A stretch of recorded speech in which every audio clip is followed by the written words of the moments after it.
Саламатсыздар ма оқушылар? Мен Жамбыл облысы Тұрар Рысқұлов ауданы Құлан ауылы Әлихан Бөкейханов атындағы орта мектептің бастауыш сынып мұғалімі Саякова Мадина Бейсенбайқызымын. Бүгінгі біздің сабағымыз математика пәнінен 4-ші сыныптарға арналады. Сабақтың тақырыбы теңдеулер, күн жүйесі. Бүгінгі сабақта сендер күрделі теңдеуді шешуді үйренесіңдер, теңдеулерді шешудің түрлі тәсілдерін білетін боласыңдар. Миға шабуыл стратегиясы бойынша ауызша есептеулерді орындап, жасырынып тұрған құралдың атын тап. Егерде сенің жауаптарың дұрыс болса, осы құрал қандай ғарыш денелерін бақылайтынын білетін боласың.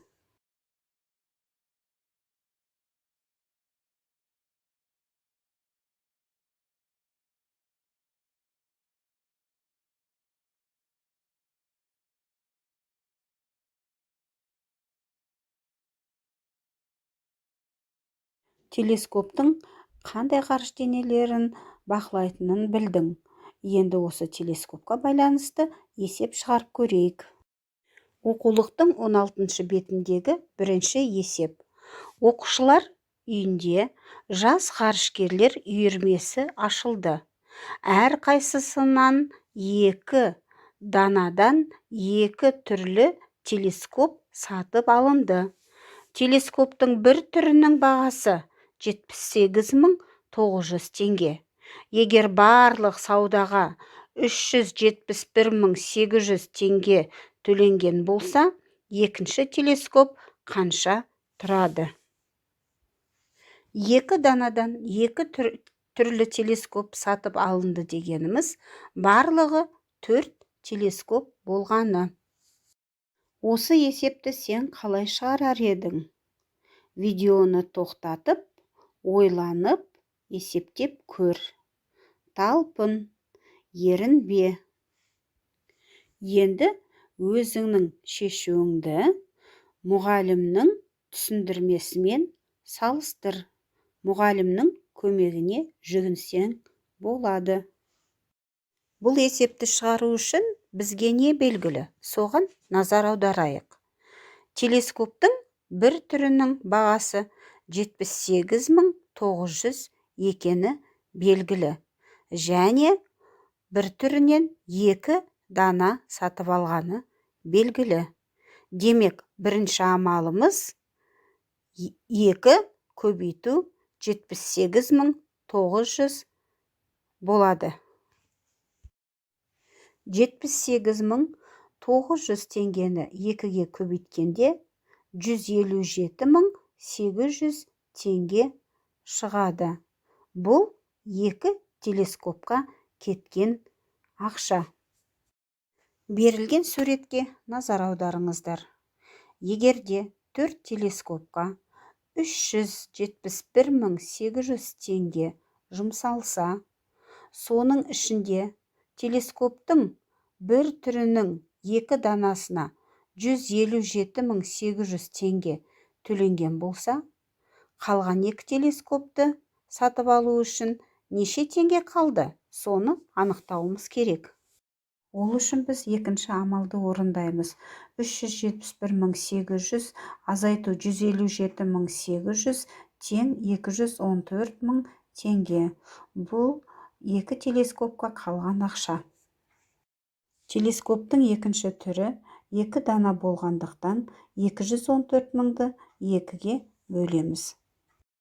Бөлу нәтижесінде 107.000 теңге шықты. Демек, әр телескоптың бағасы 107.000 теңге. Есеп шығарылды. Күн жүйесі туралы не білесің?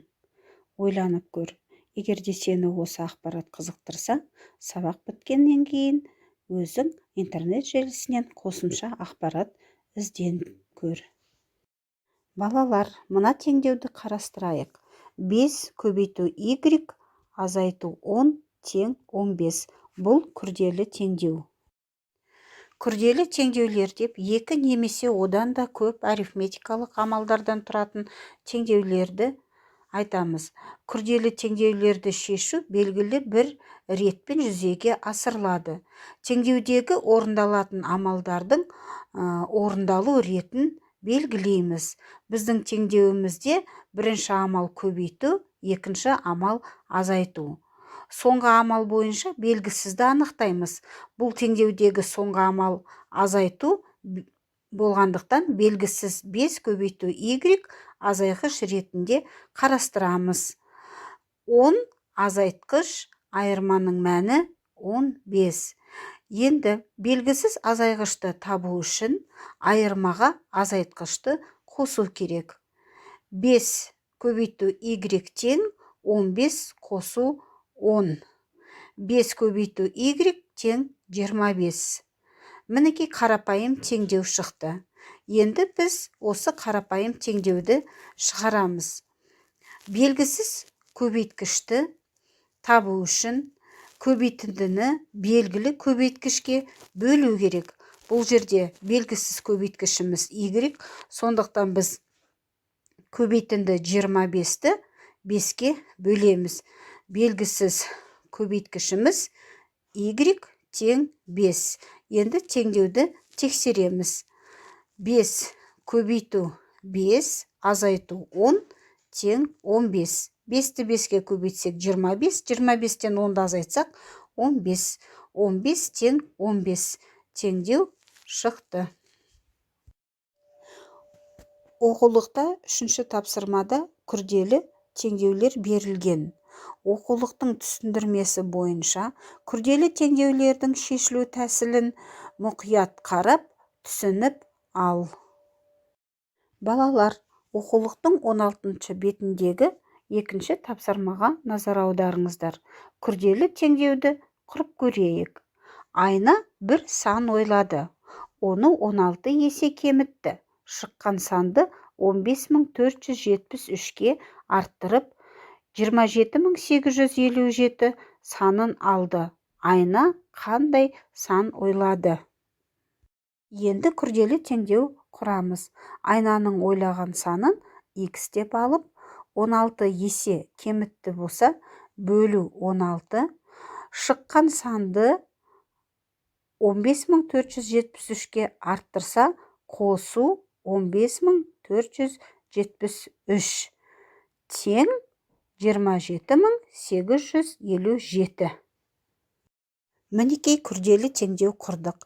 Енді амалдардың ретін анықтаймыз. Бірінші амалымыз бөлу, екінші амалымыз қосу. Қосуға қарап біз белгісізді анықтаймыз. Бұл жерде белгісізіміз x бөлу 16. Бұл біздің бірінші қосылғышымыз болады. Екінші қосылғышымыз 15473. Ал 27857 дегеніміз қосындының мәні. Белгісіз қосылғышты табу үшін қосындыдан белгілі қосылғышты азайтамыз. X бөлу 16 тең 12384. Мінекей балалар, күрделі теңдеуіміз қарапайым теңдеуге айналды. Енді біз осы қарапайым теңдеуді шығарамыз. Белгісіз бөлінгішіміз x-ті табу үшін 12384-ті 16-ға көбейтеміз. X тең 198114. Енді теңдеуді тексереміз. 198114 бөлу 16 қосу 15478 тең 27857. 27857 тең 27857. Балалар, енді сендер екінші тапсырманың әсін және б'сын дискриптор арқылы өздерің есептеңдер. Видеоны тоқтатып, теңдеулерді шешіп болғаннан кейін менің дайын шешуіммен салыстырыңдар.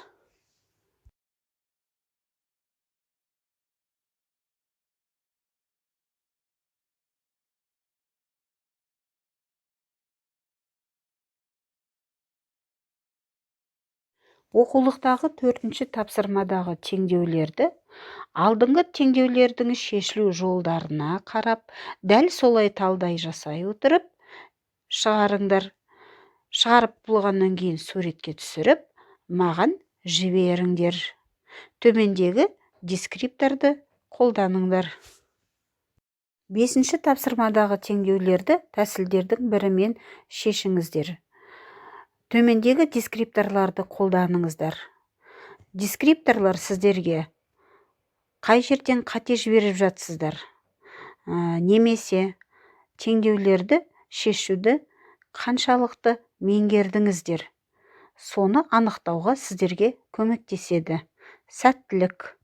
Осы теңдеулерді шешіп болғаннан кейін маған суретке түсіріп жіберіңіздер. Оқулықтағы 7-ші тапсырма өткен тақырыптар бойынша жұмысқа арналған. Қуып жету қозғалысына байланысты есептің сызбасы берілген. Сіздер осы сызбаға қарай отырып, қысқаша есептің шартын құрастырасыздар. Және осы есепті теңдеу құру арқылы шығарасыздар. Естеріңізге сала кетейін, есепті шығарар алдында қуып жету қозғалысына байланысты жақындау жылдамдығының формуласын еске түсіріп жазуымыз керек. Есептің дескрипторын қолданыңыздар. Дескриптор арқылы сіздер қаншалықты есепті дұрыс шығардыңыздар, немесе қай жерден қате кетті, соны анықтай алатын боласыздар. Есепті өздігінен шығарған оқушы суретке түсіріп маған жіберсе болады. Ал егерде қиналып шығара алмай жатқан жағдайда мұғалімнің көмегіне жүгінуге болады.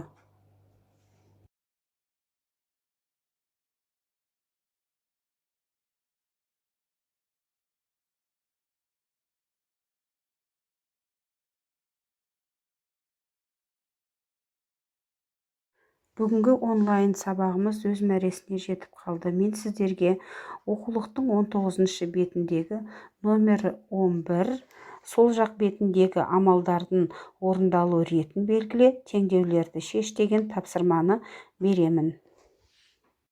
Үй жұмысын суретке түсіріп, маған салып жіберіңіздер.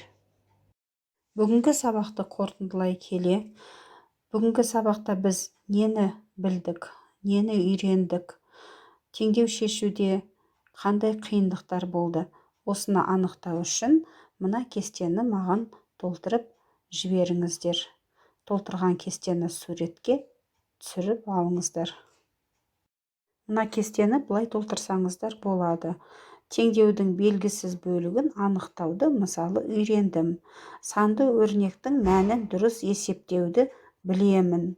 Күрделі теңдеуді қарапайым теңдеуге айналдыруды білмеймін. Мысалы, белгісіз компонентті табу жолын өрнек түрінде жазуды күмәнданамын.